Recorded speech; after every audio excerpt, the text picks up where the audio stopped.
Muy buenos días a todos.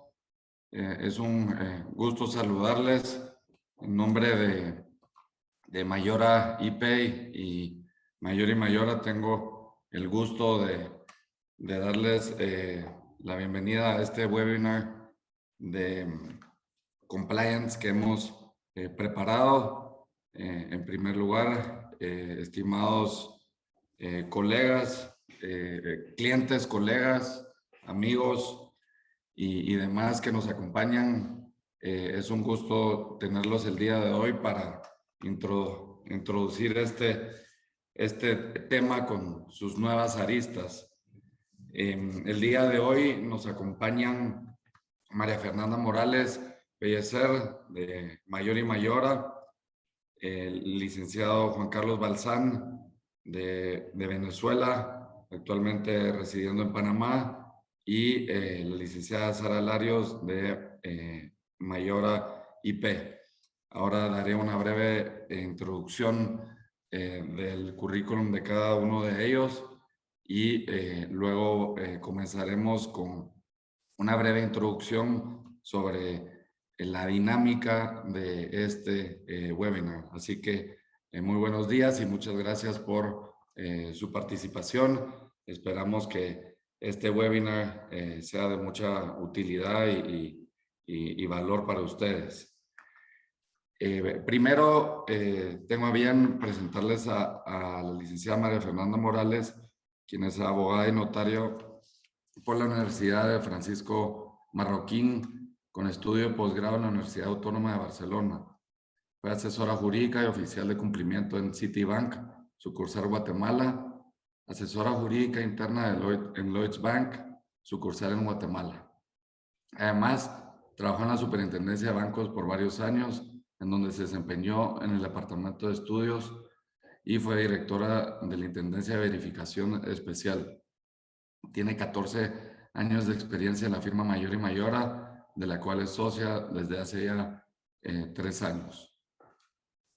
Por su parte, el licenciado Juan Carlos Balzán es abogado por la Universidad Católica Andrés Bello y cuenta con una especialización en Derecho Administrativo por la Universidad Central de Venezuela, así como una especialización en Compliance por the George Washington University School of Business y por la Anden International Business School. Cuenta con una amplia experiencia y destacada trayectoria en la asesoría de instituciones públicas y privadas en distintas áreas del derecho público y compliance. En el sector público ejerció funciones de relator en la Sala Político-Administrativa de la extinta Corte Suprema de Justicia y en la Corte Primera de lo Contencioso Administrativo de Venezuela. Además, fue fundador y director de conciliación y arbitraje de la Dirección Nacional de Derechos de Autor de Venezuela. En el sector privado, por más de 20 años, ejerció su actividad profesional en el área del derecho público en el despacho de abogados Baker McKenzie, firma global en la que se desempeñó como socio del Departamento de Contratos y Relaciones Gubernamentales y miembro del Grupo de Derecho Público de la región latinoamericana. Ha sido coordinador y supervisor de auditorías legales sobre cumplimiento de normativa regulatoria y actualmente es socio de la firma venezolana de abogados Araque Reina, desempeñándose como consultor de Derecho Público, Asuntos Regulatorios y Compliance.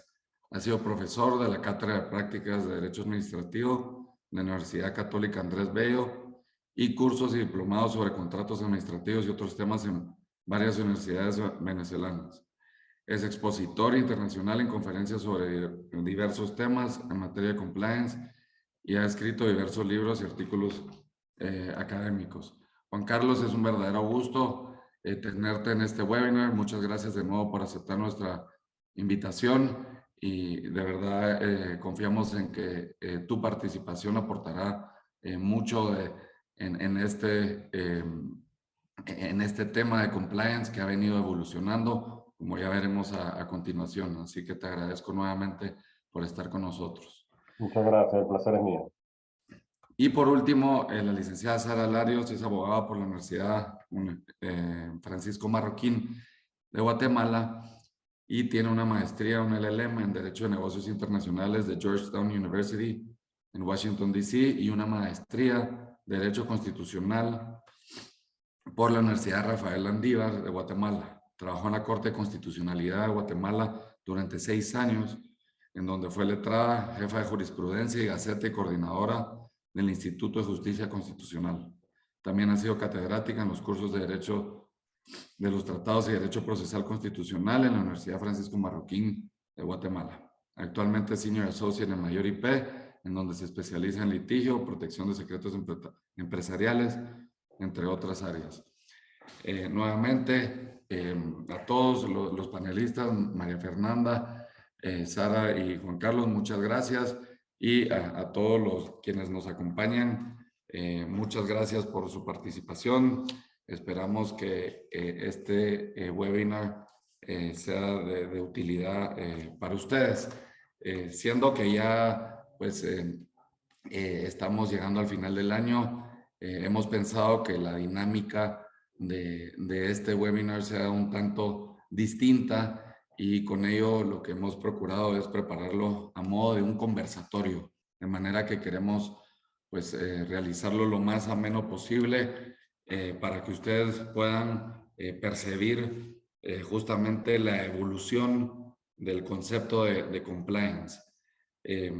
Vale quizás solo resaltar a modo de introducción que como cada uno de los expositores resaltará y podrán darse cuenta que el compliance hoy por hoy abarca mucho más como concepto que aquello que hace varios años, más de 10 a 15 años, pues se conocía como compliance. Entonces, ese enfoque, esas nuevas aristas y manifestaciones del compliance es lo que queremos compartirles, y que permita pues a cada uno de los asistentes, de quienes nos acompañan, que lo puedan hacer propio en sus organizaciones. Entonces, muchas gracias nuevamente, y con ello damos inicio. Le cedo el uso de la palabra a María Fernanda para que pueda comenzar con la exposición. Muchas gracias. Muchas gracias. Gracias de nuevo a Santiago y a Mayor IP, nuestra firma hermana, por considerarnos en este webinar. Gracias a Sara y a Juan Carlos, y por supuesto a Santiago por lo que nos van a compartir hoy. Decirles de una vez, adelantarles que esto va a ser muy bueno, y que la información que vamos a compartir es de primera, porque yo, que ya tuve una oportunidad de trabajar esto con ellos, puedo decirles que estoy segura que van a salir con muchas ideas de compliance hoy, y cómo nos liberamos de la parte de la historia que yo les voy a contar y que tal vez es la más estricta. Pero agradecerles a todos de verdad la presencia, la consideración, y vamos a ver desde la perspectiva que yo conocí, y digamos desde mi experiencia, que está muy ligada al inicio del concepto de compliance, pues estaríamos haciendo un recorrido que incluso yo, que soy de las primeras en esta materia en Guatemala, personas con las que he tenido contacto en esta materia, vamos a ver que de allá para acá ha pasado no solo mucha agua, sino mucha historia. Y vamos espero concluir este webinar con una concepción diferente de lo que hemos venido entendiendo tradicionalmente por compliance.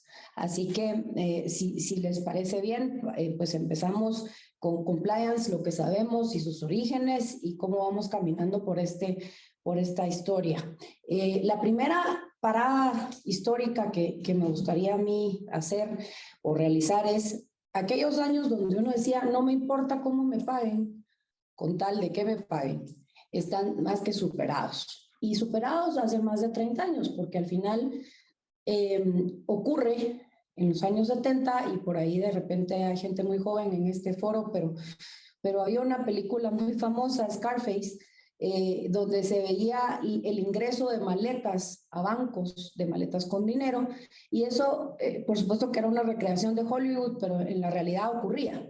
Y entonces empezamos a ver esa generación de mucho dinero en efectivo, y esa entrada o ese intento de ingresar ese dinero o esos activos provenientes de crímenes al sistema financiero. Y entonces, quiero parar acá y quiero hacer una acotación en ese sentido. El manejo de efectivo por sí mismo no está condenado, no es un delito, no tiene nada de malo. Es decir, lo que tiene es que hacer mucho sentido o tener una congruencia con que si yo manejo efectivo, pues seguramente tendrá que ser porque estoy en un negocio donde me pagan en efectivo. Y ahí ya empezamos a dar ideas como por ejemplo el perfil, pero ya lo vamos a aterrizar en un momento. Y entonces empezamos por ahí de los años 70, a nivel de Estados Unidos y de economías desarrolladas, se empieza a identificar esta generación de dinero, activos y riquezas que se intentan legitimar, y por eso decimos lavado, porque viene de un origen ilícito, o vamos a decir muy claramente y coloquialmente sucio, y el objetivo del proceso de lavado es justamente lavarlo, limpiarlo y darle una apariencia de legitimidad. Y entonces, con ese reconocimiento también va de la mano el reconocimiento de que hay que estructurar, o se dan estructuras a través de las cuales se comparten o se conjugan, tal vez es mejor esa palabra, dineros de fuente ilícita con fuentes lícitas. Y entonces empezamos a ver empresas fachada, empezamos a ver testaferrato, empezamos a ver personas interpósitas, negocios ficticios, facturaciones que no existen, ventas que no se dan, pero que al final tienen una estructura legal, digamos, una estructura documental y formal existente. Y entonces vamos a ver qué es lo que ocurre. Esos primeros vehículos utilizados fueron, por supuesto, las instituciones financieras. Y entonces empieza este establecimiento de un régimen para esas instituciones financieras y bancarias para evitar justamente que a través de la apertura de una cuenta o a través del pago de un préstamo o a través de la gestión de un préstamo ficticio o lo que fuera, esas instituciones financieras fuesen utilizadas para darle esa apariencia de legitimidad o de legalidad o de licitud a esos activos y fondos. Y entonces se empieza a construir este sistema alrededor de esas personas que de suyo ya tienen una regulación. Los banqueros, las sociedades financieras privadas, las aseguradoras, las afianzadoras y todas estas entidades reguladas, ya de suyo, y para esa época también, ya tenían unas reglas prudenciales que seguir, ya tenían un régimen establecido de manejo financiero, y entonces, en principio, pues son esas personas las que vienen obligadas en aquellos años a establecer sus sistemas. Y entonces, en esa línea y desde ese contexto, yo me animaría a decir que en ese primer momento un concepto de compliance sería que es un sistema de prevención integrado por políticas, sistemas y, ojo ahí, ¿verdad? Personas, es decir, personas que lo hacen efectivo a esa estructura, que se encargan de analizar, gestionar, controlar y reportar el riesgo de ser utilizadas para lavar fondos activos y en el camino agregamos o financiar el terrorismo, y ahorita vamos a llegar ahí, pero digamos que ese era el concepto tradicional de compliance. Era un tema donde el común podía decir, ese no es mi problema, ese es problema del banquero. Vamos a ver que eso está más que superado, eso no es una realidad hoy, pero ese es el principio, digamos. ¿Cuál era la finalidad de ese sistema? Pues era prevenir y evitar en la medida de lo posible la entrada del dinero mal habido al sistema financiero, bancario, regulado y tratar de darle una apariencia de legitimidad y de legalidad a esos activos mal habidos. Y eso entonces conllevó el establecimiento de sistemas y estructuras. Y parte de las cosas que todavía subsisten al día de hoy son cosas como esta. Nos tocaba empezar a conocer a nuestros clientes, sus negocios y confirmar que efectivamente si yo decía que era abogada y que tenía una participación en una firma de abogados o que gestionaba un departamento jurídico, como lo hice en algún momento en una sucursal de banco extranjero, pues que efectivamente yo estaba ejerciendo esas funciones Y ese concepto es uno que subsiste hasta hoy, pero que ha crecido. ¿Por qué? Porque en aquel momento decíamos Know Your Customer. Hoy decimos Know Your Client. Hoy vamos hasta los proveedores. Y es un concepto clave de todo el compliance en el sentido de la prevención. Y entonces, ese concepto, yo hace unos minutos les decía, el uso de efectivo per se no está condenado, solo tiene que tener sentido. Es decir, si por ejemplo yo, y esto es muy de Guatemala, no sé si ocurre, me imagino que sí en otros países de Latinoamérica, pero en un mercado de frutas y verduras es usual que todos nos manejemos y paguemos en dinero en efectivo. Con lo cual, si yo soy una dueña de un local de verduras en un mercado, pues tendrá mucho sentido que yo maneje efectivo. Tiene mucho sentido, mucha lógica y por lo tanto otra vez no está condenado. Pero el banquero, el que trabaja conmigo, el que entra en una relación comercial conmigo, debería saber y estar tranquilo y seguro que efectivamente yo tengo un local de venta de verduras en el mercado. Eso en ese primer paso. Luego, de la mano de eso, se nos manda o se nos impone el establecimiento de programas, manuales, políticas que van desde el más alto nivel hasta el más bajo nivel. Y en ese sentido, toda la política de compliance, y eso vamos a verlo adelante con mis colegas, es una política que desde aquellos años y hasta hoy tiene que permear desde el más alto nivel hasta el más bajo nivel. Y todos tenemos que entender una cuestión fundamental, y es a nosotros, a cualquiera, nos pueden procesar por lavado y no tenemos una excusa para decir, condene primero al estafador que me engañó y que me hizo creer que esos fondos eran lícitos y luego me viene a perseguir a mí por lavado. No tenemos una excusa de alegar desconocimiento de la ley, ni costumbre, ni ignorancia, con lo cual las alertas están en todos nosotros. Si algo suena sospechoso, deberíamos dudar, deberíamos preguntar y deberíamos evitar ser utilizados en esa cadena, porque sí que nos pueden procesar solamente por lavado. Dentro de la estructura y los perfiles de este régimen, hay una figura fundamental que es el oficial de cumplimiento, y es esta persona entrenada para verificar esos orígenes, esos destinos, ese sentido del Know Your Customer del que veníamos hablando. Y ese oficial de cumplimiento es una persona muy importante porque es los ojos de la prevención en el sistema. Y entonces esa persona está prevista dentro del régimen general de compliance con una jerarquía gerencial y con una independencia funcional que le permita, sin pedir permiso, ir a hacer las denuncias o los reportes, dependiendo de la situación o del régimen en el país correspondiente, y que se activen las investigaciones públicas en contra de esos que puedan ser lavadores de dinero o financiadores del terrorismo. El régimen de reporte de transacciones sospechosas a una unidad de inteligencia financiera o de análisis financiero, en el caso de Guatemala es la IBE, la Intendencia de Verificación Especial, pero cada país tiene su sistema. En Estados Unidos es FinCEN, en el Reino Unido es FAS, y el tema es esta forma en la que ese oficial de cumplimiento, que es el vínculo oficial con esa unidad de inteligencia financiera, le pone al Estado en conocimiento de que ha visto una transacción que no tiene un fundamento legal o económico evidente desde el punto de vista de lavado y un destino desde el punto de financiamiento de terrorismo que vamos a ver ahora. Y entonces ese reporte de transacción sospechosa, ellos lo trasladan a esa autoridad y a eso activa ya el funcionamiento del sistema público de denuncia y proceso penal en su caso.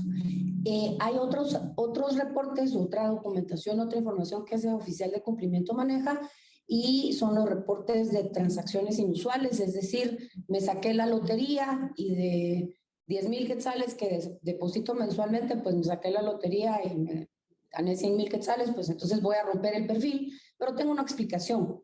Entonces, esos son reporte o manejo de transacciones inusuales. ¿Qué pasó? Por ahí de los años 90, finales de los años 90, empezamos a ver conceptos como la lista negra. y todo el tema de prevenir lavado de dinero.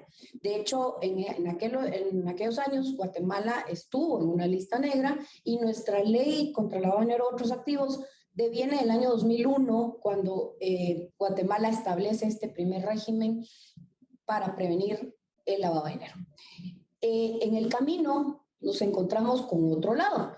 Hemos venido hablando de lavado, el lavado mira el origen, y en eso empezamos a ver que hay unas transferencias de fondos a supuestas organizaciones de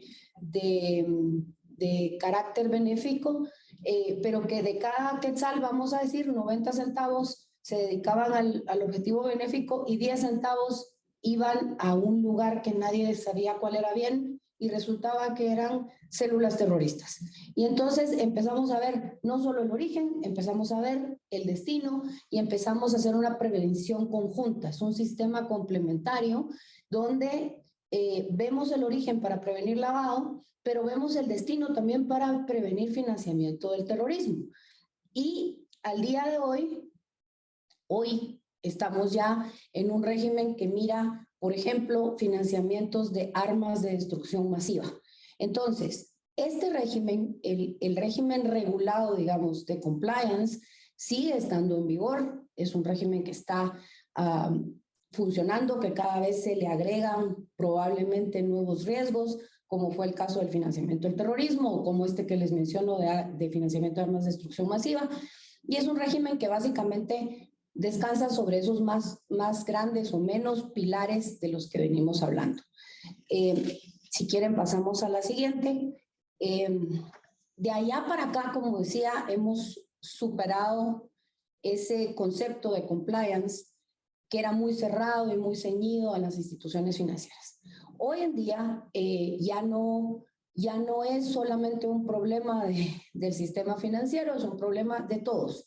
Un poco por la autonomía del delito que les decía, que a cualquiera nos pueden sorprender en la buena fe y tratar de utilizarnos en esa línea, o además, y eso es una cosa importante, hemos entendido compliance ya no en un sentido estricto, lo hemos entendido en un sentido amplio y lo hemos entendido en el sentido de la palabra. Compliance es cumplimiento. Y entonces nos vamos acercando al día de hoy a una situación en la que yo debo cumplir no solo con el régimen legal que se me impone, no, yo debo cumplir, si quieres, si regresemos ahí, Sara, gracias, que debo cumplir con todo un régimen que yo mismo me he impuesto, digamos, mi propia escritura constitutiva, mi propio pacto social, mi propia política interna de manejo de proveedores. Y entonces ahí es donde el compliance alcanza una serie multidisciplinaria, porque los podemos apoyar en establecer la relación con sus proveedores. Los podemos apoyar en conocer verdaderamente a sus clientes. Los podemos apoyar en ese establecimiento de estructuras que funcionen para no solamente estar listos, y ojalá nunca les pase, pero estar listos para demostrar que no han sido parte de una cadena de lavado de dinero o de financiamiento del terrorismo, pero también hoy en día vamos más allá, los podemos preparar y hacer un diagnóstico para saber en qué estoy, y estoy cumpliendo con mi régimen, con la forma societaria que tomé, con si soy una fundación, con si soy una ONG, con ese régimen que no necesariamente es del que venimos, ¿verdad? Por el lado de las entidades supervisadas, hoy hablamos de debida diligencia y de debida diligencia ampliada, por ejemplo, y esos son en mucho políticas y estándares internacionales que devienen de organismos internacionales como el Grupo de Acción Financiera, o el Grupo Egmont, o la Fuerza de Tarea del Caribe, que es el GAFIC, y vemos cuerpos regionales que empiezan a generar muchas señales de alerta o a identificar esquemas que luego se comparten para que se pongan los controles. Entonces voy a pedirle, por ejemplo, a una entidad que se dedica al cambio de moneda, la debida diligencia y el control va a ser más exigente que al ama de casa que abre su cuenta bancaria y es para manejar los fondos de su familia o de su casa, ¿verdad? Pero también hoy, del lado de las entidades no supervisadas, empezamos a ver cómo el mercado reconoce que yo debo tener mis cosas en orden, aunque no sea un banquero, aunque no sea un asegurador, aunque sea simplemente un profesional. Del lado de los profesionales, cada vez estamos más profesionales incluidos en el régimen. El día de hoy los contadores públicos y auditores. En Argentina, por ejemplo, los notarios ya son personas obligadas, pero independientemente de eso, hay un matiz importante, y es que hoy en día se espera que esa entidad tenga la cultura de cumplimiento de la que ya nos va a hablar mi estimado Juan Carlos, y tal vez ya a nivel internacional empezamos a ver ya la referencia a listas negras ya no existe. Hoy hablamos de países no cooperantes, y cerrar esta idea de hoy en día con una globalización, ¿verdad? Hoy entendemos y para poder operar en el mercado internacional, nuestras contrapartes extranjeras esperan de nosotros que tengamos los estándares globales. Y por eso hablo de Egmont y por eso hablo de la FIC, pero también se habla de otro tipo de instituciones gremiales internacionales que van estableciendo estándares de cumplimiento que nos habilitan para otro sinnúmero de operaciones y que nos colocan a la par de las organizaciones comerciales del primer mundo y nos abren otras puertas. Ahora sí, Sara, sí me hace favor, gracias. Con lo cual, de aquel concepto muy estricto, muy ceñido al tema financiero, creo que hoy, y ahí me ayudo de la definición del World Compliance Association, hoy en día podemos decir que ya no es una opción, como dicen ellos, el compliance ha dejado de ser una opción voluntaria para muchas organizaciones y ha pasado a ser un requisito a integrar dentro de su estrategia y estructuras internas. A fin de dar cumplimiento a los preceptos legales, esa es una. Seguimos bajo el régimen de la ley, pero miren esta parte es o bien poder protegerse ante situaciones de riesgo que pondrían en serios problemas la estabilidad y continuidad de la actividad de la organización. Y entonces la estabilidad de la actividad y de mi organización y de mi operación va mucho más allá de si soy una institución financiera o no. Va al corazón de mi existencia y mi operativa. Con lo cual, pues sí vemos un paso enorme y un despegue, digamos, de lo que originalmente se entendió como compliance a este nuevo mundo en el que debemos cumplir con nuestras propias reglas y nuestro propio régimen. Para ir cerrando, ya con esto termino, quiero resaltar lo que les decía hace un momento. Compliance hoy es un tema de todos, desde todas las perspectivas. Sí que no queremos estar ligados a una investigación de lavado, por supuesto, pero sí que también, si lo entendemos como se comprende hoy este concepto, sí queremos tener todo en orden. ¿Por qué? Porque eso nos va a permitir, por darles un ejemplo, una mejor tasa de interés en un banco. ¿Por qué? Porque ese banco nos va a hacer una revisión y va a decir, no, esta persona tiene todo en orden. Dice que es una sociedad anónima y funciona como tal, tiene sus libros en orden, tiene sus acciones en orden, y además, ya veremos, nos ilustrarán con el tema de propiedad intelectual, tiene sus marcas al día, tiene sus prevenciones, tiene este conocimiento de su cliente y demás, que nos permite sentirnos cómodos y darle un mejor tratamiento financiero, por supuesto. Entonces, la idea en cierre de esta primera parte es, hemos caminado históricamente y de dónde venimos. Al día de hoy, por supuesto que tenemos que mantener ese cuidado regulatorio, ese cuidado de evitar que nos liguen a procesos de lavado o procesos de financiamiento de terrorismo o de otro tipo de financiamiento de delitos, pero más bien deberíamos, y con eso cierro y agradezco, deberíamos entender que esto nos alcanza desde otra perspectiva, y es, si yo me presento al público como un vendedor de servicios y digo que soy una sociedad civil, pues tendré en orden todas las cosas que tienen que ver con la sociedad civil y pagaré mis impuestos y tendré mis marcas y tendré mis licencias y tendré mis permisos, y eso hoy en día es compliance. Así que muchas gracias a todos. Con esto yo me quedo a la orden. Muchas gracias. Muchas gracias, María Fernanda. Qué interesante.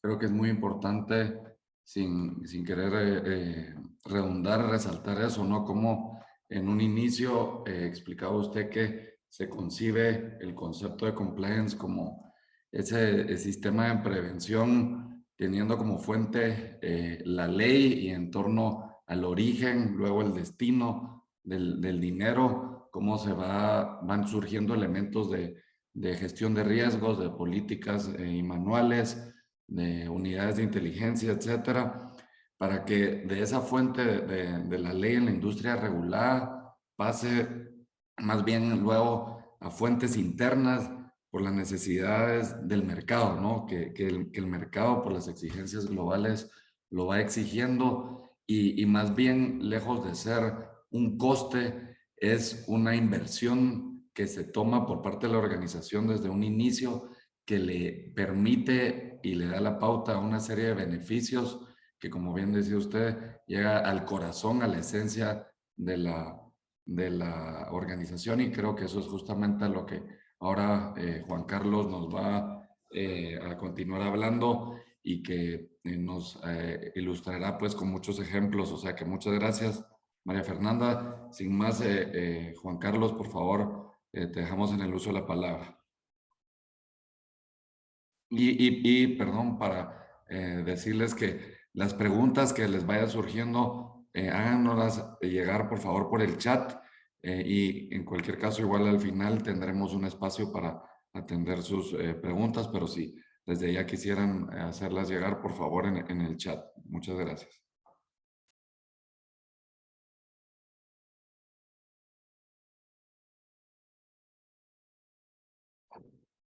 Ok, ahora sí está activado el audio, ¿correcto?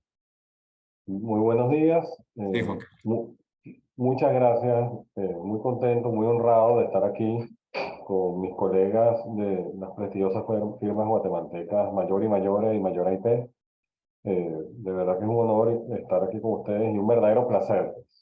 La verdad, bueno, vengo a hablar en breve tiempo sobre esta sección moderna del compliance, cuáles son los estándares y las tendencias y el valor empresarial pues, que tiene el compliance hoy en día. Luego de haber visto la extraordinaria presentación de mi estimada María Fernanda Morales, hemos visto pues que ella se refirió a el compliance y cómo el compliance en su inicio siempre se le vio muy, digamos, ligado al sector bancario y a delitos penales, delitos de corrupción, delitos de soborno, lavado de activos. Y bueno, este proceso, este concepto de compliance ha venido evolucionando. Entonces, mi objetivo en esta breve exposición es referirme, como les indiqué al inicio, acerca de cuál es esta sección moderna del compliance, cuáles son esos estándares, cuáles son esas tendencias y cuál es el valor empresarial. Pues bien, para iniciar esta conversación, tenemos que decir que el compliance necesariamente está asociado a una palabra que se llama riesgo. La pregunta que nos hacemos todos, ¿el riesgo cero existe? Y esa es la gran pregunta, ¿no? La respuesta es no. El riesgo cero no existe, pero siempre va a haber un umbral tolerable de que las organizaciones están dispuestas a asumir. Es decir, siempre va a haber un umbral tolerable de riesgo que las organizaciones están dispuestas a asumir. Cualquier definición que hagamos de compliance necesariamente va a pasar o tiene que tener la palabra riesgo, porque el riesgo es la posibilidad que tiene una organización de sufrir sanciones, multas, pérdidas financieras y reputacionales. Fernanda nos traía a colación un concepto que a mí particularmente me parece excelente, que es el de la World Compliance Association.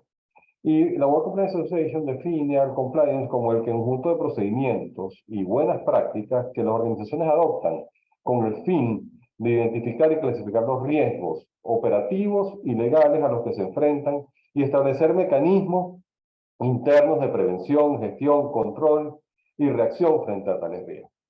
Pues fíjense que aquí el elemento más importante que resalta la definición es la palabra riesgo, pues eso hacia lo que va dirigido el compliance, hacia la prevención y la mitigación de los riesgos. Entonces, Otra definición que realmente a mí me parece fabulosa para hablar de compliance como plataforma de lanzamiento es aquella que nos da, a propósito del sector bancario, el Comité de Supervisión Bancaria de Basilea. Es una organización mundial que se fundó en el 75, en 1975, que reúne a las autoridades de supervisión bancaria que tienen de los bancos, de los bancos centrales con sistemas bancarios más importantes y que, bueno, centra su función en el desarrollo de recomendaciones, por ejemplo, en materia de blanqueo de capitales. Para esta organización, el compliance es una función independiente. Esto es un elemento muy importante. El compliance hoy en día se ha convertido en una función independiente del tema legal. Es decir, esas son las buenas prácticas, hacia allá se dirige. Y por eso hoy en día el compliance se ve como una disciplina autónoma y como una función autónoma entre las organizaciones. Esa es la buena práctica, pues. Entonces el compliance es una función independiente que identifica, asesora, alerta, monitorea y reporta que los riesgos, nuevamente está presente la palabra riesgo, los riesgos de que de cumplimiento en la organización. Este concepto de riesgo, nuevamente, como dijimos, se refiere a la posibilidad que tienen las organizaciones que por incumplimientos legales o regulatorios sufran pérdidas financieras, pérdidas de reputación por el incumplimiento de leyes que resulten aplicables a su actividad, regulaciones, código de conducta y estándares de buenas prácticas. Fíjense entonces que una vez visto este concepto de compliance que nos aportan estas dos, que extraemos de estas dos definiciones, el elemento fundamental entonces es el riesgo. Y el riesgo lo que apunta precisamente es a evitar daños reputacionales para la organización. Entonces, en esta siguiente lámina queremos hablar sobre la reputación. Por favor, la siguiente lámina. La reputación es una prioridad para las empresas a nivel mundial. Y aquí estamos empezando a entrar en materia. Lo que fundamentalmente ahorita estamos protegiendo cuando estamos en un programa de compliance es también la reputación. La reputación es una prioridad, como les dije, para las empresas a nivel mundial. Actualmente, según Standard & Poor's, el 90% de las acciones de las principales 500 compañías que cotizan en Wall Street se compone de la reputación y valores intangibles. Lo tangible vale solo un 10%, es decir, la marca, la reputación, pertenece en último término a los stakeholders, a los públicos a los que se deben. Es decir, la marca, la reputación de una empresa depende de su público. Vimos ahorita como ocasión, por ejemplo, de la guerra de Rusia o la invasión de Rusia, pues cómo las compañías, la presión que recibieron ciertas compañías para no mantenerse en el mercado. Y así vimos la presión que sufrieron empresas como, que sintieron empresas como McDonald's, que al principio no se iban a ir de Rusia y decidieron irse de Rusia, pues por la presión de sus stakeholders. También vimos, por ejemplo, la principal compañía de cerveza de Rusia, que con mayores ventas en Rusia, el día en que anunció su salida, sus acciones aumentaron un 8%. Es decir, la marca, la reputación es un elemento fundamental para el compliance. Y ya lo veremos en el desarrollo de esta exposición. Recuérdense, por ejemplo, ¿se acuerdan cuando Cristiano Ronaldo en una conferencia de prensa en la Eurocopa sacó una botella de Coca-Cola y a la vez una botella de agua y tomó agua de la botella, tomó de la botella de agua? Pues eso generó una caída de las acciones de Coca-Cola de 4.000 millones de dólares. Es decir, ¿por qué? Porque Coca-Cola tiene seguidores, pero Cristiano Ronaldo tiene muchísimos, tiene más. Entonces, lo importante, y por eso es un principal elemento que quiero traer a colación aquí, es que la reputación es un elemento fundamental en un programa de compliance. Uno de los elementos que busca precisamente proteger el programa de compliance es la reputación de las empresas. Como bien decía Warren Buffett fue uno de los cuartos inversionistas en el mundo. Él dice una frase que es muy aplicada en temas de compliance y siempre se trae a colación en cualquier discusión de compliance. Lleva 20 años construir una reputación y 5 minutos destruirla. Si piensan en ello, harán las cosas de manera diferente.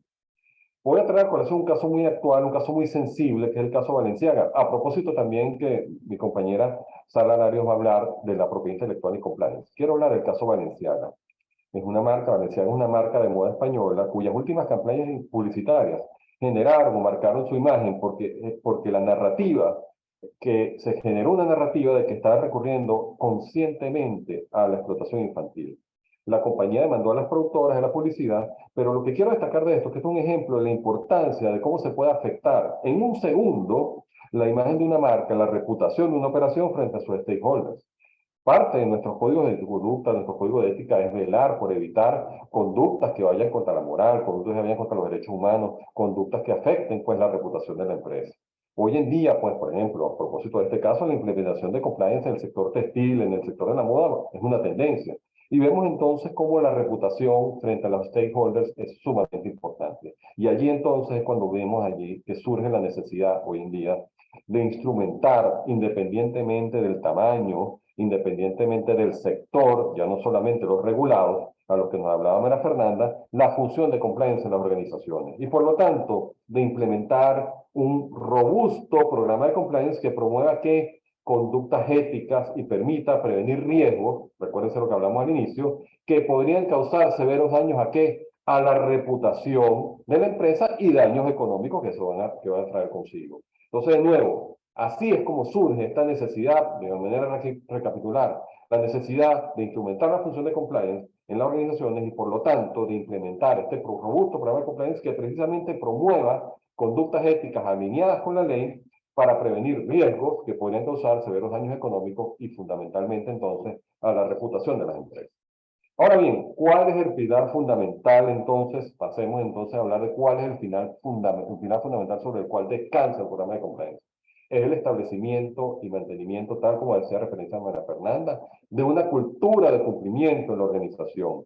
¿Qué es la cultura de cumplimiento? Es ese conjunto de valores, creencias y conductas que existen en toda organización y que interactúan con las estructuras y sistemas de control de la organización con el fin de que de generar normas de cumplimiento que conduzcan al cumplimiento.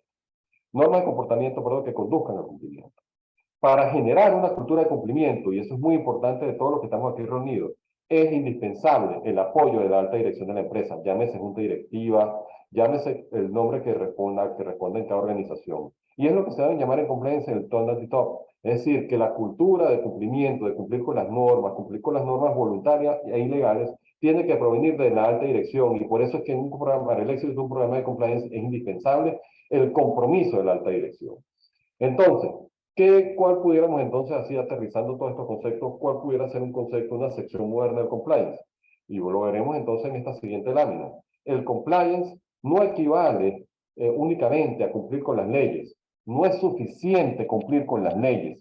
El compliance hoy en día va más allá y por eso fíjense esa transversalidad o esa línea que se ve claramente en este gráfico.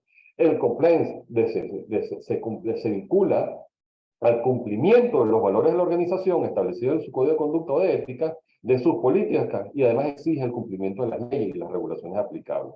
Entonces, dicho esto, estamos hablando que un modelo de compliance es necesario en toda organización, pues busca evitar conductas, por una parte, contrarias a la ética empresarial, pero también conductas que incumplan las leyes, las normas legales aplicables a cada compañía. Por eso es que hoy en día el compliance no se puede ver sino como un traje a la medida. Es decir, el compliance está aplicado para cada compañía de acuerdo con sus necesidades. Mark Zuckerberg de Facebook, cuando fundó Facebook, no contaba con un modelo compliance. Y por eso es que a lo mejor se pudo haber evitado un incidente de manejo inapropiado de datos personales. Alguien en compliance hubiera advertido un riesgo en el tratamiento de los datos. Es un elemento, es un riesgo. Hoy lo vemos también, la importancia de esta debida diligencia, de este cuidado, de ese conocer a los clientes a los que se refería María Fernanda. Recuérdense el caso del que nos hablará Sara de una manera impecable sobre el caso de Twitter y Elon Musk. Entonces, lo que quiero destacar aquí entonces como concepto inicial, que esta sección moderna del compliance involucra no solamente el cumplimiento de las normas legales, sino también el cumplimiento de las normas voluntarias. Entonces, ¿qué busca la función de compliance? ¿No? ¿Qué busca la función de compliance? Y ahorita lo veremos en esta siguiente lámina. La función de compliance se encarga de promover una conducta ética, pero a la vez alineada con las normas legales. De manera entonces que esta sección moderna del compliance vela por el cumplimiento de las normas asumidas voluntariamente. Es decir, las empresas se dictan normas, código de ética, políticas, procedimientos. No son normas impuestas por la ley, son voluntarias. Puede ocurrir que haya normas legales que exijan que se dicten estas normas voluntarias, pero en definitiva la empresa va a dictar cuáles son sus valores, sus principios y sus creencias. Entonces, esta función de cumplir con los compromisos asumidos voluntariamente, como por ejemplo con los códigos de conducta y las normas de carácter obligatorio, como por ejemplo un mandato judicial, administrativo, es lo que comprende el compliance en sentido estricto. Por eso que vemos en este gráfico que estamos hablando de dos rubros, estamos hablando de un doble contenido. El compliance no solamente es el tema legal, sino también son las normas autoimpuestas. Hoy en día, por eso es que se usa la palabra compliance, que la traducción es cumplimiento, y lo que se quiere hacer alusión es, ya no es solo cumplir con la ley, es cumplir con normas jurídicas obligatorias, pero también con normas jurídicas autoimpuestas. Esa es la sección moderna, el cumplimiento de normas voluntarias y normas legales. Ahora bien, un modelo de compliance que se diseñe, como les señalaba, que se implemente en una organización, debe ser un traje a la medida. Y lo más importante, volviendo al inicio de nuestra conversación, que sea capaz de generar y mantener una cultura de cumplimiento que contribuirá a construir y mantener su reputación. Entonces, ¿qué elementos tiene que tener el programa de compliance? Y eso es lo que vamos a abordar de inmediato en esta siguiente lámina. Pues bien, nos vamos a basar en esos elementos que nos aportan las pautas federales de sentencia de los Estados Unidos. Son reglas publicadas por la Comisión de Sentencia de los Estados Unidos que establecen unas normas, unas directrices que van a graduar la culpabilidad, ¿ok?, de las empresas cuando incurren en delitos graves o delitos menos graves. Es decir, el cumplimiento de un programa de compliance, un programa de cumplimiento efectivo, va a ser un elemento que van a tomar los jueces a los efectos de imposición de multas importantes a las organizaciones. Entonces, ¿cuáles son los elementos del programa de compliance a los que se refiere estas pautas establecidas por la Comisión de Sentencia Judicial de los Estados Unidos? El primero es el Código de Conducta. El Código de Conducta, las políticas y los procedimientos. En segundo lugar, el Compliance Officer o Compliance Committee. Compliance Officer, traducción oficial de cumplimiento a la que nos hacía referencia María Fernanda. La educación y el entrenamiento sobre los riesgos y el programa de compliance en sí mismo. El monitoreo y auditoría de la función de compliance para la prevención, detección y mitigación de riesgos. El reporte de irregularidades e incumplimientos, que es lo que se conoce como esa hotline o canal de denuncias y consultas que muchas organizaciones conocemos. Las medidas disciplinarias, de que van desde la amonestación hasta los despidos, los incentivos que se pueden dictar a favor de los trabajadores que contribuyan a la efectividad del programa. Las investigaciones internas, con el apoyo de qué, para lo cual estamos a la orden, evidentemente, de consultores externos, o la revelación incluso voluntaria de resultados de entes públicos. Y por último, un concepto, un elemento que no está listado en estas guías, pero se extrae de su contenido, que es la evaluación de los riesgos y que es lo que se conoce como el Risk Assessment. Fíjense nuevamente que volvemos al inicio y todo está conectado. Volvemos al inicio de la conversación. Cuando hablamos de compliance, hablamos de riesgo. Entonces, pues bien, hablemos brevemente de algunos de estos elementos del programa de compliance. En primer lugar, y lo veremos en la próxima lámina, este elemento que es el compliance officer, la importancia del oficial de cumplimiento. Entonces, ¿cuál es el rol y las funciones que tiene el compliance officer? Lo veremos en la siguiente lámina, por favor. Entonces, en primer lugar, como bien decía María Fernanda, es el órgano responsable de supervisar y controlar la ejecución del programa de compliance. ¿Qué funciones tiene? Crear y aplicar las políticas que aseguren la integridad de la organización. En segundo lugar, y por favor podemos ir pasándolas exactamente, crear y aplicar políticas que aseguren la integridad de la organización. Segundo, va a promover estándares éticos, va a identificar y evaluar riesgos de cumplimiento, va a gestionar ese canal de denuncia, va a determinar medidas preventivas y correctivas, va a impartir formación y entrenamiento a los directivos y empleados. ¿Se acuerdan que habíamos hablado de la importancia del tone at the top? Es decir, que desde la alta dirección se cumpla con la necesidad de transmitir la cultura de compliance. Entonces, ¿cuáles son estas características que va a tener el Compliance Officer? Y lo podemos ir viendo, por favor. Bueno, en primer lugar, debe ser una persona que tenga liderazgo, imparcialidad y habilidades de comunicación.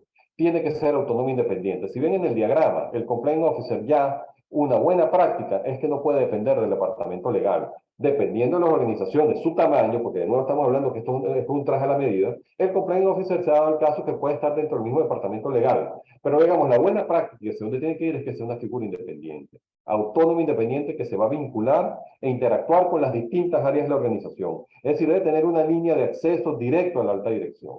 Debe ser unipersonal, puede ser colegiado, puede ser crearse formado por representantes de cada departamento de los más importantes de la organización, y después se puede externalizar, sí, puede externalizarse dependiendo de las circunstancias de cada organización o las necesidades de cada organización. Pues bien, luego hablamos de este canal de denuncias, que es un sistema, por favor, siguiente lámina, es un sistema interno de comunicación a disposición de los empleados y proporcionalmente abierto a terceros para informar con garantía de confidencialidad y anonimato sobre actos delictivos, incumplimientos, irregularidades. Es importante que no haya represalias al denunciante y eso debe establecerlo el Código de Conducta. La posibilidad entonces permite detectar delitos, fraudes o irregularidades que pueden llevar a investigaciones. Es decir, se pueden, los compliance officers, llevar a cabo investigaciones para determinar si se detectó algún delito, algún fraude o irregularidad, porque el día de mañana entonces puede esto dar lugar a una sanción, una multa, con lo que eso corresponde, con lo que eso puede afectar a la compañía económicamente y de nuevo a la reputación. ¿Es posible externalizarlo? Sí, eso es una tendencia, eso es muy probable. Hay compañías y plataformas tecnológicas que externalizan esta función y que se encargan de gestionar el canal de denuncias de algunas compañías. Hay otra tendencia en la definición de supuestos susceptibles de denuncia. Y también una tendencia, lo vemos en Estados Unidos, en Francia y en Chile, por ejemplo, que otorgan una amplia protección a los denunciantes. Eso es una tendencia. En muchos países se otorga una amplia protección a los denunciantes. Curiosamente, la legislación chilena no contempla el anonimato, pero en la mayoría y la buena práctica es que haya la posibilidad del anonimato. Es decir, hay que fomentar y los estándares internacionales fomentan la implementación de los canales de denuncia. Luego, ¿cuáles son esos supuestos susceptibles de denuncia? Se establece en cada organización, por ejemplo, se me dañó el computador por una falla técnica. Eso no es una para denunciar, es un tema para llamar al departamento de IT. Entonces, también se establecen supuestos susceptibles de denuncia. Entonces, aquí llegamos al punto fundamental de un programa de compliance. ¿Cuál es el punto fundamental de un programa de compliance? La gestión de riesgo. La gestión de riesgo está constituida por una serie de etapas que en definitiva lo que buscan es mitigar los riesgos. Como les dije al inicio, la probabilidad de que el riesgo cero no existe, pero precisamente el programa de compliance lo que busca es gestionar los riesgos de cada organización. Una primera etapa es identificar los riesgos, analizarlos y evaluarlos. Riesgos pueden ser operativos, pueden ser financieros, reputacionales y de cumplimiento. Estos de cumplimiento pueden ser cumplimiento penal, corrupción, soborno, protección de datos, fiscales, lavado de dinero, financiamiento al terrorismo, entre otros. La evaluación de riesgo tiene por objeto conocer y determinar cuál es el impacto que podría tener para la organización y su probabilidad de ocurrencia o grado de exposición al riesgo, mediante que un mapa de riesgo. Aquí le coloco brevemente lo que es un mapa de riesgo, se lo ilustro, se los muestro. Y un mapa de riesgo es un mapa de calor, que básicamente lo que te va a determinar es, dependiendo del riesgo de que de que se trate, si hay la probabilidad de que sea alto, de que sea bajo, o de que el riesgo sea insignificante, menor o severo. Obviamente los riesgos se van a identificar por las áreas. Por ejemplo, en el departamento de compra el riesgo de corrupción es un elemento a considerar. En el departamento de propiedad intelectual, un riesgo a considerar efectivamente pueden ser los objetivos de propiedad intelectual. El tema de imagen de la marca, la reputación. Acuérdense el caso que hablamos al inicio de Balenciaga. La evaluación entonces, luego de esta evaluación y saber cuáles son los riesgos, cuál es el impacto, hay que tratar los riesgos. ¿Para qué? Implementar medidas de control para buscar la mitigación a través de un plan de acción. Entonces, para este análisis, esta gestión de riesgos, se pueden aplicar al programa de compliance normas y estándares internacionales en materia de compliance para la gestión de riesgos. Los más importantes son los que establecen las normas ISO sobre sistemas de gestión de compliance. En España, por ejemplo, ya existe un precedente judicial de exención de responsabilidad criminal de una persona jurídica por tener un modelo de compliance alineado con estándares internacionales. Ya estamos viendo aquí que esto ya pasa no solamente por la importancia de tener y de crear una cultura de cumplimiento, sino que tiene un efecto positivo en el negocio de las empresas. Por ejemplo, en una investigación, el hecho de que yo haya tenido un programa de compliance puede ser una mitigante, puede ser una eximente y puede ser un atenuante de responsabilidad. Y los estándares más importantes que estamos hablando son los que nos ofrecen las normas ISO. Las normas ISO es la Organización Internacional de Estandarización y sus orígenes se remontan en 1946. Es una organización internacional no gubernamental, independiente, con cerca de 167 miembros activos. ¿Qué es lo que hace? Una red mundial que establece normas de estandarización, es decir, normas técnicas, estándares con reconocimiento internacional sobre cómo deben ser las buenas prácticas, por ejemplo, en materia de gestión de riesgo. Guatemala es miembro activo de la ISO porque está representada por sus organismos de normalización. En el caso de Guatemala, está representada por su Comisión Guatemalteca de Normas. Salvador también es un miembro activo representado por el organismo salvadoreño de normalización. Honduras es miembro con la categoría de corresponsal, que en no activo no significa que sea, no es de total de pleno derecho, sino que es corresponsal a través del organismo hondureño de normalización. La importancia que tiene, pues, es que independientemente de que sean miembros de pleno derecho o miembros corresponsales, lo importante es que igual adoptan en sus legislaciones y adoptan o son estándares que se pueden utilizar a nivel nacional. Entonces, estos miembros activos de la ISOs, pues pueden aplicar estos estándares que son, y de ahí vemos la novedad y lo novísimo que es esta disciplina. Por favor, vemos en la próxima lámina una pequeña cronología. Fíjense a qué año nos estamos remontando apenas en cuanto a estándares internacionales en materia de compliance. Al año 2014. La primera norma sobre sistemas de gestión de compliance es del año 2014. El primer estándar sobre compliance a nivel internacional data del año 2014. Este fue el primer referente para la gestión de programas de cumplimiento. En el año 2016-2017, acuérdense que muchas veces el compliance se ha visto solamente como, se ha visto muy ligado al tema penal, pero no es así. Esto ha avanzado, como nos señalaba Mara Fernanda. Los sistemas de gestión de prevención sobre corrupción y soborno. Y en materia de legislación nacional, bueno, la norma quizás la más antigua, pudiéramos decir, es la FCPA de los Estados Unidos y la norma sobre soborno de Inglaterra, que se basan y tienen relación, pues, efectivamente con este sistema de gestión contra la corrupción. Luego tenemos en el año 2018 los sistemas de gestión de riesgo, de los que hemos hablado, y se refiere precisamente a todos estos elementos de los que hemos conversado hoy y por los cuales no hemos pasado por todo lo que es el compliance. Luego tenemos la norma UNE sobre sistemas de gestión de cumplimiento tributario, específicamente sobre riesgos fiscales, y más recientemente tenemos las últimas normas que ya han visto en el compliance una manera de gobernar las organizaciones, un sistema de gestión de denuncia. Ese canal de denuncia, existen normas de cuáles son las más correctas que se deben aplicar, las tendencias o las buenas prácticas para la gestión de las denuncias.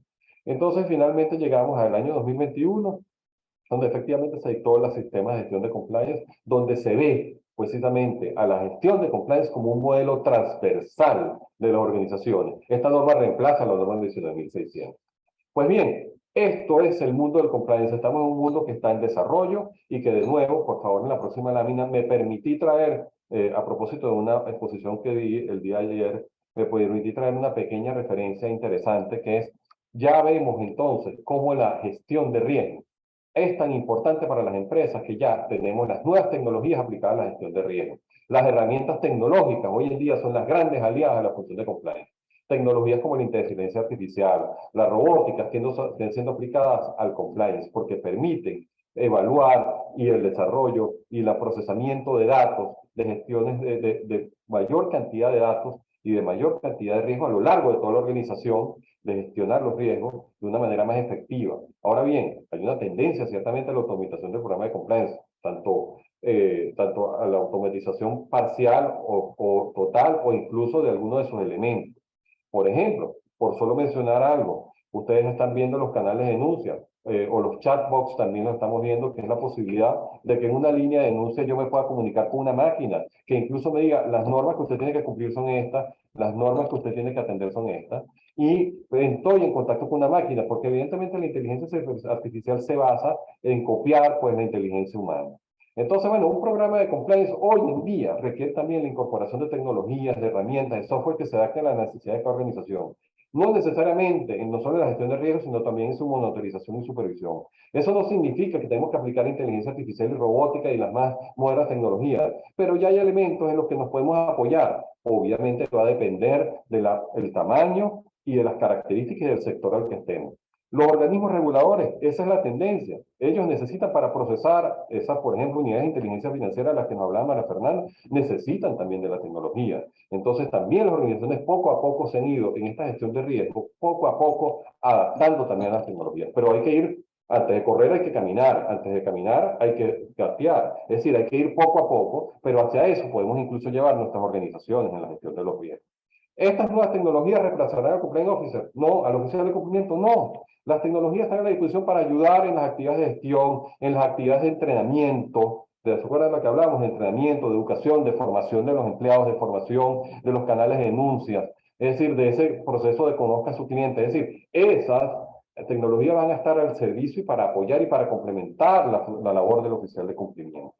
Pero bueno, quería entonces mencionar cómo esta gestión de riesgo, que es el elemento central, neurálgico de la función de compliance, hoy en día ha avanzado en tan poco tiempo. Fíjense los estándares del 2014 y ya estamos hablando de las nuevas tecnologías y de inteligencia artificial y de robótica aplicada al compliance. Entonces, dicho esto, y para concluir, esperando haber podido explicarme con claridad por qué entonces implementamos un programa de compliance, qué valor tiene para la organización. En primer lugar, protege e incrementa, ¿qué hablamos? La reputación, recuerdes el caso de Balenciaga, permite detectar y prevenir riesgos. Es la esencia del programa de compliance, prevenir y detectar riesgos. Eximente o atenta responsabilidad en caso de que se incurra en una conducta que pueda ser sancionada. Permite la reducción de multas. Además, se crea una cultura ética, transmiten valores, se evidencia entonces, es una evidencia del compromiso y cumple una exigencia legal, del cumplimiento legal de las normas. Del cumplimiento de las normas, pues efectivamente puede ser una exigencia legal a cumplir, una exigencia legal especialmente de los sectores regulados. Capacitación para identificación de riesgo, mantiene y atrae nuevos clientes, protege la imagen de la marca y ofrece ventajas competitivas. En definitiva, es una decisión estratégica y una inversión para el futuro del negocio. Muchísimas gracias y espero haberme explicado con claridad. A la orden para cualquier consulta. Muchas gracias, Juan Carlos, por tu excelente presentación. Vemos una cantidad de elementos y aristas justamente que se han venido adicionando a lo largo de los años. Y me parece importantísimo justamente resaltar lo que, haciendo eco de lo que decía María Fernanda, y ahora tú entrabas en tantos matices de la importancia de construir y mantener esa reputación, de la función del compliance para prevenir riesgos. Y es la idea de justamente ese concepto de gobernar a la organización a través de un programa de compliance en donde exista un sistema de control que permita de verdad conseguir esa cultura dentro de la organización, una visibilidad que tenga la alta dirección y cómo ese compliance officer, ese comité de compliance tiene que estar de la mano como un brazo derecho de la alta dirección y que no es suficiente cumplir solo con las leyes, sino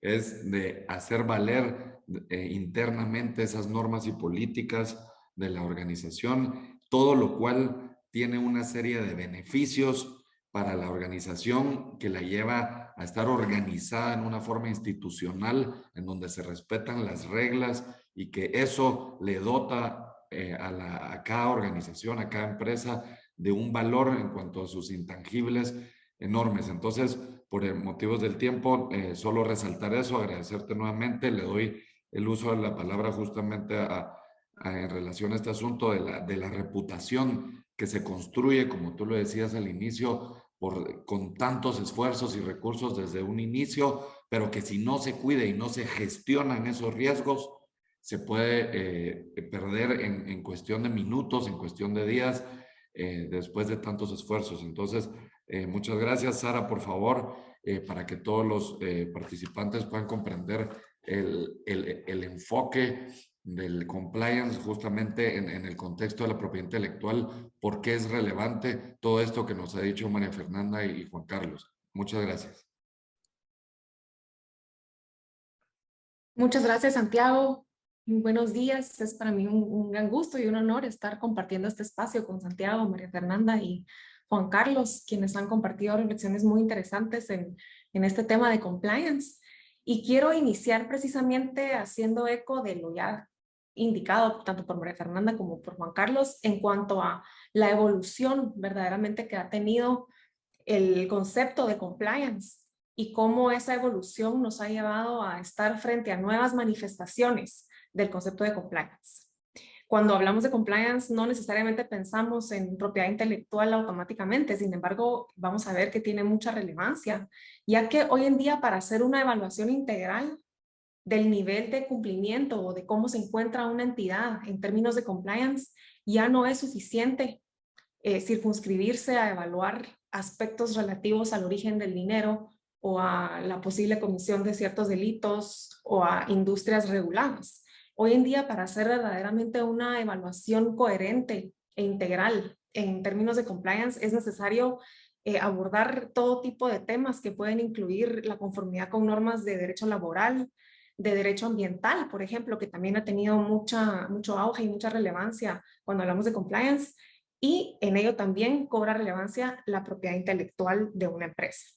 Entonces, al hablar de propiedad intelectual en materia de compliance, nos referimos al conjunto de acciones, medidas y estrategias que se toman en una empresa y se llevan a cabo con el fin de estar en concordancia con las normas aplicables en su jurisdicción, que pueden estar contenidas en leyes, reglamentos o incluso en tratados internacionales, así como las buenas prácticas, y que regulan todo lo relativo a los activos intangibles de una empresa en materia de propiedad intelectual. Con ello nos referimos, por supuesto, a las marcas que amparan los productos y servicios que presta y comercializa una empresa, pero también nos referimos a otros activos como sus secretos empresariales y su información confidencial, sus modelos de gestión, incluso sus campañas publicitarias, como ya mencionaba Juan Carlos, con el ejemplo muy puntual y muy relevante que ya nos compartió, así como el contenido que comparten en redes, que es tan relevante hoy en día para proyectar y difundir el giro de negocio de una empresa, a sus nombres de dominio, que también han cobrado tanta relevancia, sobre todo con el auge del comercio electrónico, ya que son la forma en que un usuario puede acceder a la cara virtual de una empresa. E incluso a las aplicaciones que se utilizan también hoy en dispositivos móviles y en otro tipo de dispositivos para prestar los servicios de una entidad y darse a conocer.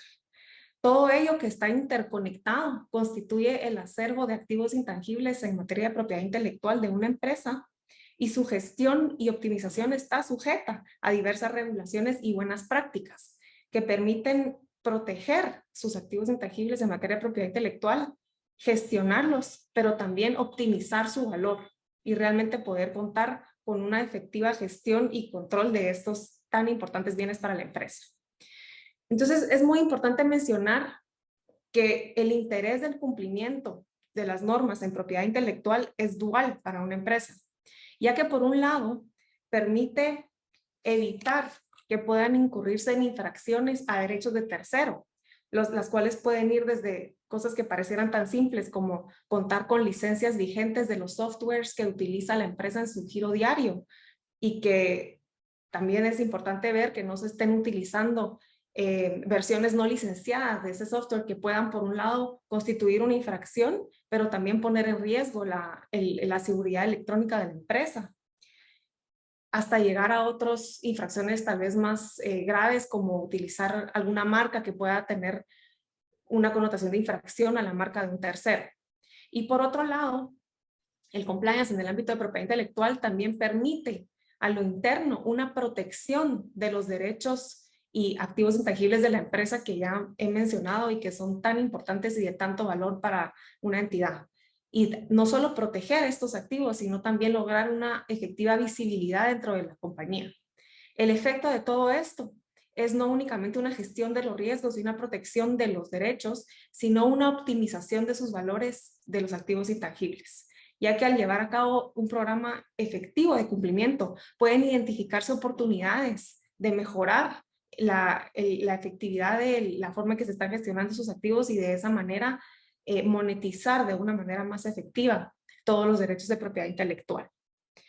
Entonces, regresando a la definición que ya hemos visto con Juan Carlos y María Fernanda, al hablar de compliance en materia de propiedad intelectual, se busca llevar a cabo una estrategia de gestión y de prevención de riesgos. Y es que los riesgos pueden ser, hay una gran gama de riesgos ante los cuales nos enfrentamos si no llevamos a cabo una estrategia coherente e integral en materia de propiedad intelectual. Es importante recalcar, como ya mencionó Juan Carlos, que los activos intangibles de propiedad intelectual de una empresa, principalmente la marca, son la identidad de la empresa, son su cara frente al público y su ventana principal por la cual el público la conoce, y por lo tanto tienen un valor muy grande que no siempre se da a conocer de esa forma.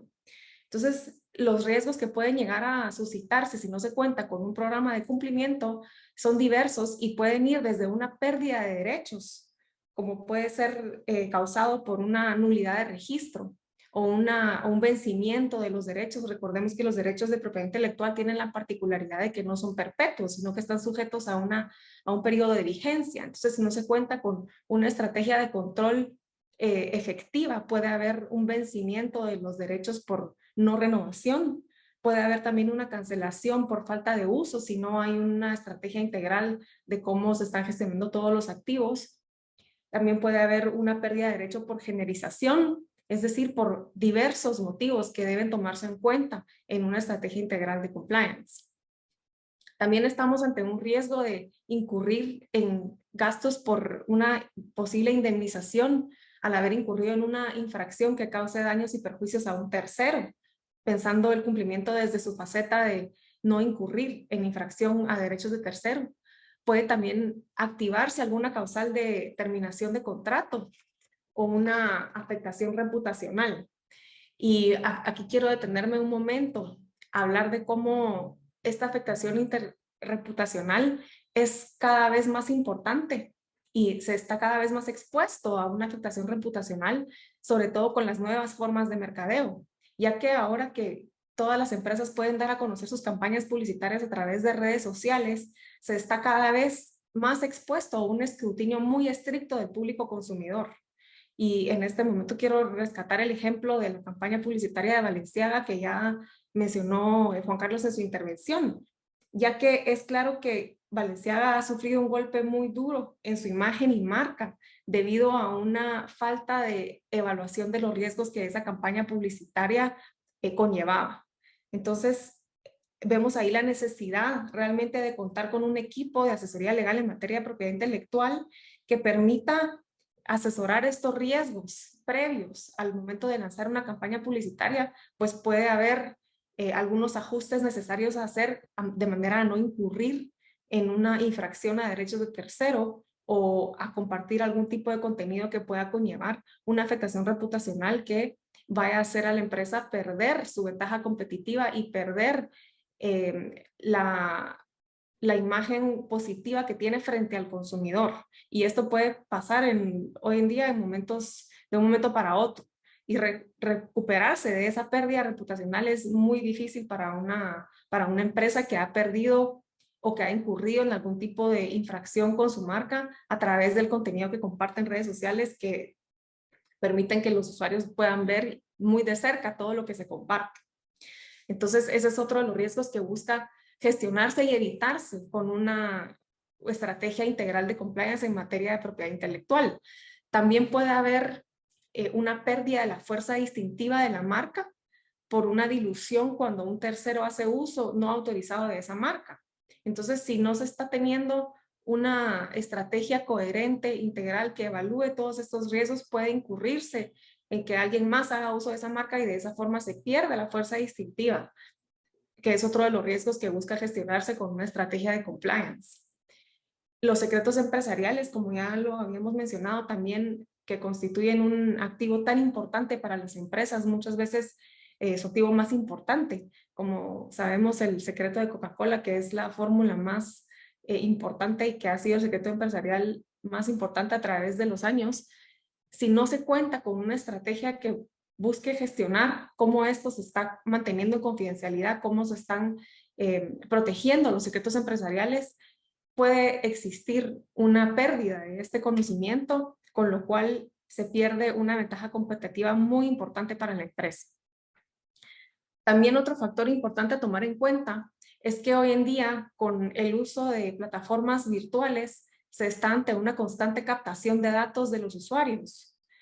Y esta práctica de captar datos también está sujeta a diversas normas y regulaciones que deben cumplirse de forma a no incurrir en alguna sanción o multa por mal uso de la información de terceros o por haber incurrido en una infracción al derecho de privacidad de un tercero a través de las diferentes plataformas que se usan para obtener datos importantes de los usuarios que están utilizando los servicios que una empresa ofrece al público. Todo ello en conjunto puede llevar a una pérdida de las ventas de la empresa y una afectación a su posicionamiento en el mercado. Y es por ello que es muy importante extrapolar todas las prácticas y esa cultura de cumplimiento que ya nos compartió Juan Carlos a la protección de los activos de propiedad intelectual de la empresa. Y vemos cómo es realmente una cuestión transversal ante la que estamos hoy en día en materia de compliance, que también implica ese debido cuidado a los activos de propiedad intelectual. Pero es importante destacar que las ventajas y el valor agregado de contar con una estrategia de compliance no es únicamente hoy en día en términos de una gestión de riesgos, sino que también permite identificar oportunidades de valorizar de mejor manera los activos intangibles, ya que es indudable que la protección legal de un activo determina su valor, por lo que contar con una estrategia robusta de protección de los activos permite otorgarles mayor valor y que ello influya también en el valor que tienen dentro de la empresa. Y ello puede llegar a afectar las amortizaciones contables, puede llegar a afectar también el valor que se les otorga en una transacción de adquisición o de fusión de una empresa. Y muestra de ello es la reciente adquisición de la empresa Twitter, como ya mencionaba Juan Carlos. Sabemos que fue una adquisición bastante publicitada, que incluso en algún momento se llegó a pensar que no se iba a dar porque las partes habían cambiado de voluntad y que el nuevo CEO Elon Musk no iba a adquirir la compañía. Sin embargo, finalmente sí se dio la adquisición y es indudable que para una empresa como Twitter su nombre de dominio tiene un valor inmenso, ya que es precisamente a través de ese nombre de dominio que la empresa nació, que la entidad pues se dio a conocer y ahora, a pesar de que ya se puede acceder a través de aplicaciones móviles, sigue siendo la forma en que muchos de los usuarios entran y hacen uso de la plataforma que ofrece Twitter. Por lo tanto, pues ese nombre de dominio twitter.com en específico tiene un valor muy alto. Sin embargo, es también interesante que como parte de la adquisición se traspasó no únicamente ese nombre de dominio, sino aproximadamente 2.900 nombres de dominio, los que incluyen un portafolio muy amplio y robusto dirigido a proteger el nombre de dominio principal. Entonces, ello sin duda impactó el valor de la transacción y ha permitido agregar valor al nombre de dominio principal, pues cuenta con la protección debida, de forma que un tercero pues no puede fácilmente engañar al consumidor utilizando algún otro nombre de dominio parecido, ya que todos se encuentran y forman parte del portafolio de nombres de dominio de Twitter. Entonces, ello permite realmente valorizar y efectivizar la protección que se da a los activos intangibles de la empresa. Otro efecto positivo que esto puede tener es tener una mejor valoración de estos activos tan importantes al momento de buscar obtener un crédito bancario que pueda necesitar la empresa. También podrían llegar a servir como garantía por tener un valor pues, más importante. Y todo esto pues, influye de manera positiva en el posicionamiento de la empresa en el mercado local e internacional. De forma que una empresa que cuenta con la protección debida y una valorización óptima de sus activos intangibles va a obtener un mejor ranking en los mercados locales e internacionales y va a poder acceder a diferentes certificaciones por contar con esa protección debida y esa estrategia integral de compliance en materia de propiedad intelectual. Entonces, con todo ello, pues lo que queremos compartir el día de hoy es que es posible concluir que hoy en día es necesario contar, cuando hablamos de compliance, con un programa lógico, coherente e integral que gestione todos los riesgos de la compañía. Ya no nos podemos circunscribir únicamente a un aspecto relativo a las industrias reguladas, sino que es importante llevar a cabo un programa integral para verdaderamente gestionar todos los riesgos y además permitir ese valor agregado de identificar oportunidades de mejor valorización de los activos intangibles. El compliance ahora abarca también la propiedad intelectual, pues buscamos proteger estos derechos que son tan importantes para la empresa, que son su cara ante el mundo y su imagen, y con esto podemos anticiparnos a un due diligence y reducir los riesgos que conlleva tener todos estos activos intangibles sin una protección debida. Como punto de partida, pues es importante tener una evaluación inicial que permita identificar cómo está la empresa en materia de cumplimiento a normas de propiedad intelectual para poder identificar oportunidades de crecimiento, además de puntos de riesgo que pueden mitigarse a través de un mejor cumplimiento y una estrategia integral. Entonces, para ir concluyendo, podemos decir que el compliance hoy en día tiene un carácter verdaderamente transversal y que abarca no únicamente, como en su inicio, las industrias reguladas, sino que también ha permitido cambiar el enfoque a través de una cultura de cumplimiento que llega a diferentes áreas, incluyendo la materia de propiedad intelectual, que es tan importante para poder valorizar realmente los activos intangibles de una empresa. Con ello concluiría mi intervención y cedería la palabra a la licenciada María Fernanda, que va a dar algunas reflexiones finales. Muchas gracias.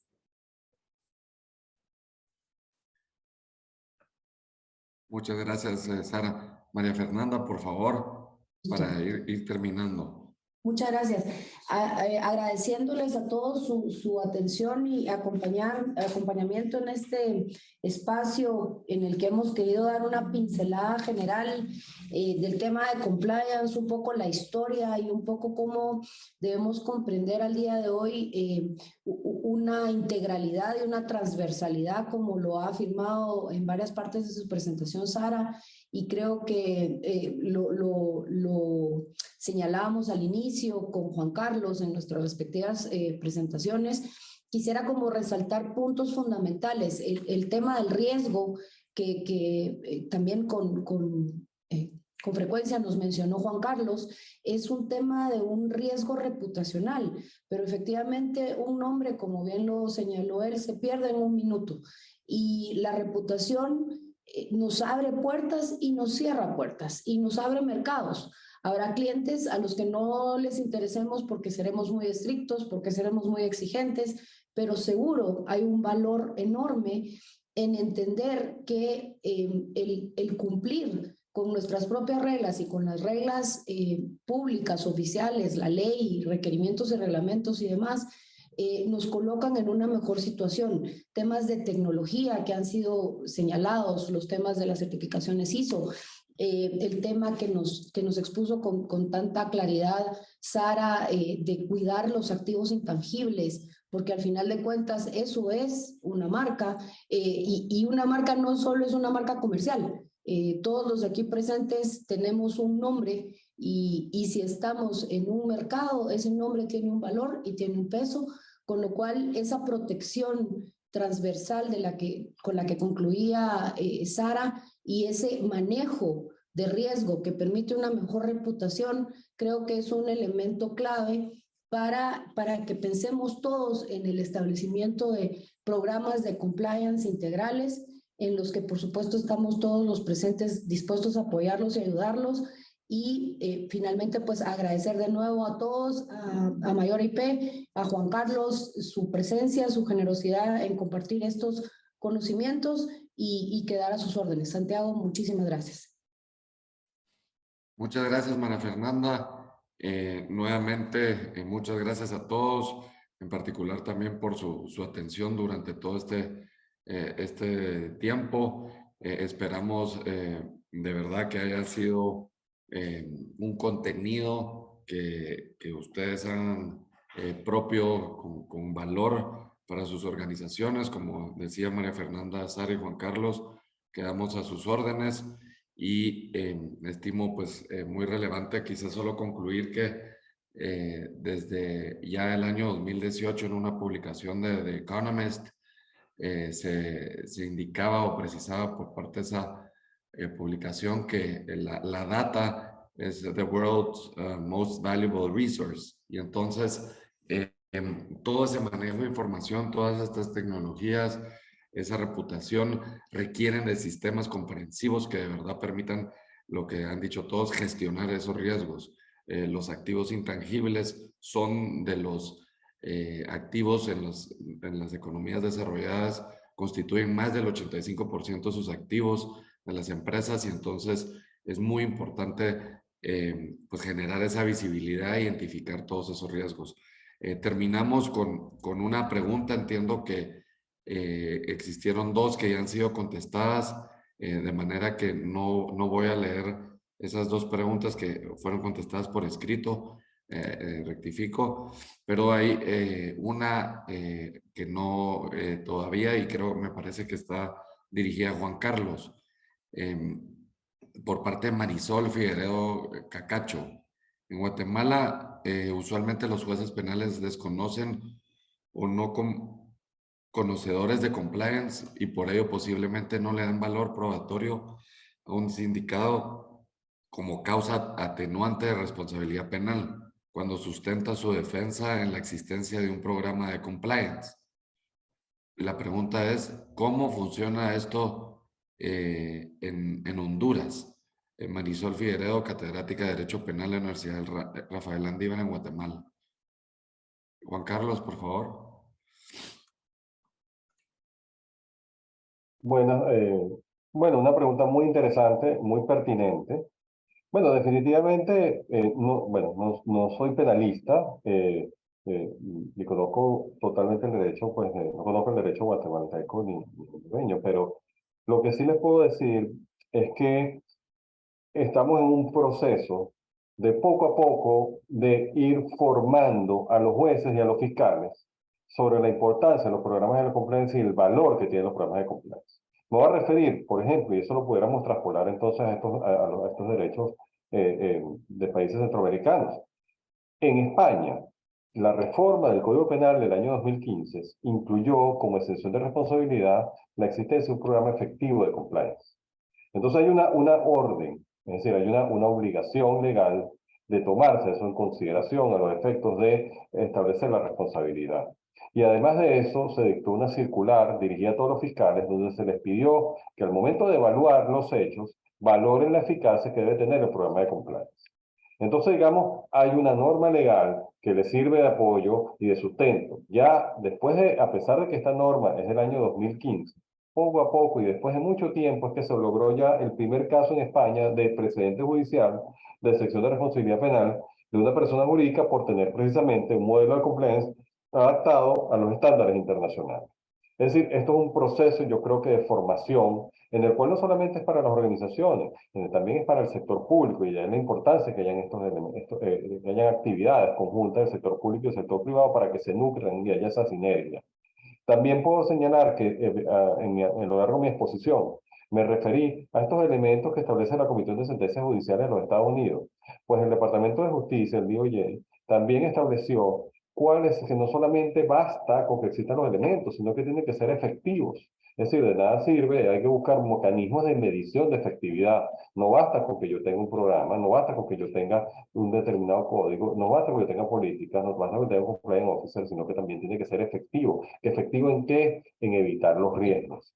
Entonces, mi reflexión sería que esto es un proceso que poco a poco va a tener las trascendencias internacionales, poco a poco deberían ir haciendo esta recepción, cómo funciona el derecho comparado de estas buenas prácticas internacionales, e irse recibiendo poco a poco pues, en los organismos, en los ordenamientos jurídicos de nuestros países. Espero haber respondido a la pregunta. Muchas gracias, Juan Carlos. Y hay una última pregunta entonces para terminar. Sara, me parece que es Catina, indica esos activos intangibles en esa misma línea, se puede ver como el goodwill de las empresas. Sí, se puede ver como el goodwill de las empresas. Muchas gracias, Santiago, y gracias a quien me hizo la pregunta.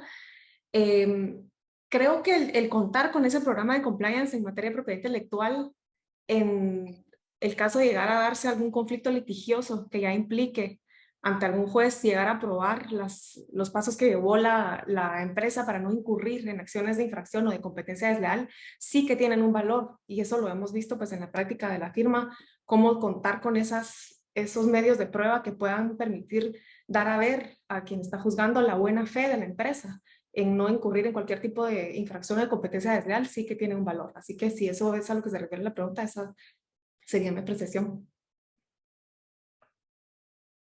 Muy bien, muchas gracias. Pues una vez más, muchísimas gracias a todos los participantes.